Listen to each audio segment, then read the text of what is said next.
कृष्णाय वासुदेवाय हरये परमात्मने প্রণতঃ ক্লেশনাশায় গোবিন্দায় নমো নমঃ।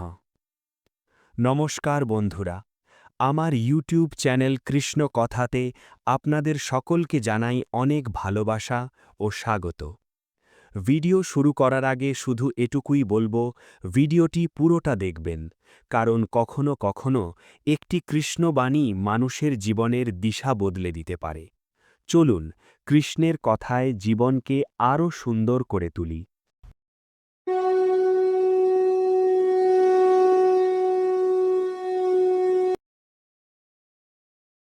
জীবনের প্রতিটা মানুষের একটা সময় আসে যখন সে প্রশ্ন করে, আমি কেন কষ্ট পাচ্ছি? আমি কি ঠিক পথে আছি? আমার জীবনের উদ্দেশ্যই বা কী? এই প্রশ্নগুলোর উত্তর খুঁজতে আমাদের খুব দূরে যেতে হয় না। প্রায় ৫,০০০ বছরের পুরনো শ্রীমদ্ ভগবদ্ গীতা আজও আমাদের জীবনের সবচেয়ে আধুনিক সমস্যার সমাধান দিতে পারে।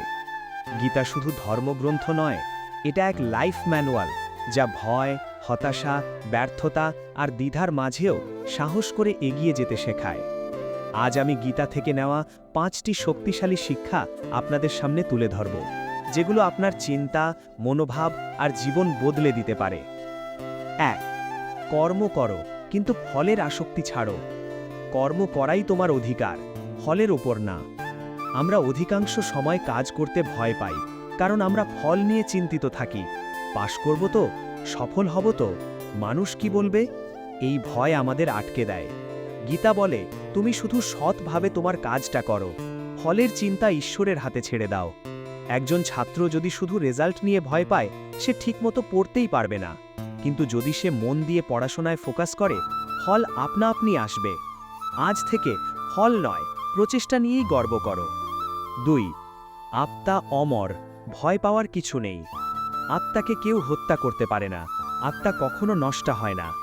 আমরা ভয় পাই মৃত্যু, হার, অপমান, ব্যর্থতা, কিন্তু গীতা আমাদের মনে করিয়ে দেয়, আমরা এই শরীর নই, আমরা অমর আত্মা।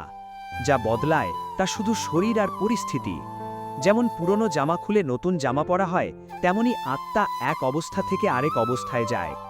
যে মানুষ মৃত্যুকেই ভয় পায় না, তাকে আর পৃথিবীর কোনো ভয় থামাতে পারে না। ৩. সুখ দুঃখ সমানভাবে গ্রহণ করো। সুখ ও দুঃখ দুটোই ক্ষণস্থায়ী। আমরা সুখ এলে আঁকড়ে ধরি, দুঃখ এলে ভেঙে পড়ি, কিন্তু গীতা শেখায় দুটোই আসবে, দুটোই যাবে। যে মানুষ মানসিকভাবে স্থির থাকতে পারে, সেই আসল বিজয়ী। একজন খেলোয়াড় জয়েও শান্ত থাকে, হারেও শেখে, কারণ সে জানে খেলা চলতেই থাকবে। আজ যে কষ্ট, কাল সেটা গল্প হবে, বিশ্বাস রাখো। ৪. মনকে নিয়ন্ত্রণ করো, না হলে মনই তোমাকে নিয়ন্ত্রণ করবে। মন মানুষের বন্ধু, আবার সবচেয়ে বড় শত্রুও। নেগেটিভ চিন্তা, ভয়, লোভ সবই মনের খেলা। মনকে ট্রেনিং না দিলে সে আমাদের ভুল পথে নিয়ে যায়। ধ্যান, আত্মচিন্তা আর সচেতনতাই মনের লাগাম। যেমন লাগাম ছাড়া ঘোড়া পথভ্রষ্ট হয়, তেমনি লাগাম ছাড়া মন জীবন নষ্ট করে দেয়। মনকে জিততে পারলে জীবন নিজে থেকেই জিতে যাবে। ৫. ঈশ্বরের উপর বিশ্বাস রাখো এবং ছেড়ে দাও।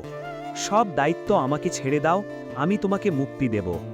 সব কিছু নিজের কাঁধে নিতে গিয়ে আমরা ভেঙে পড়ি। গীতা বলে, নিজের সেরাটা দাও, বাকিটা ঈশ্বরের হাতে ছেড়ে দাও।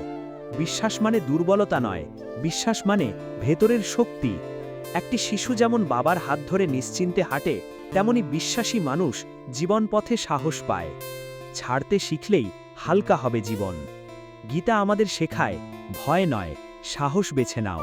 হাল ছেড়ো না, বিশ্বাস রাখো। নিজের কর্তব্য করো, বাকিটা ছেড়ে দাও।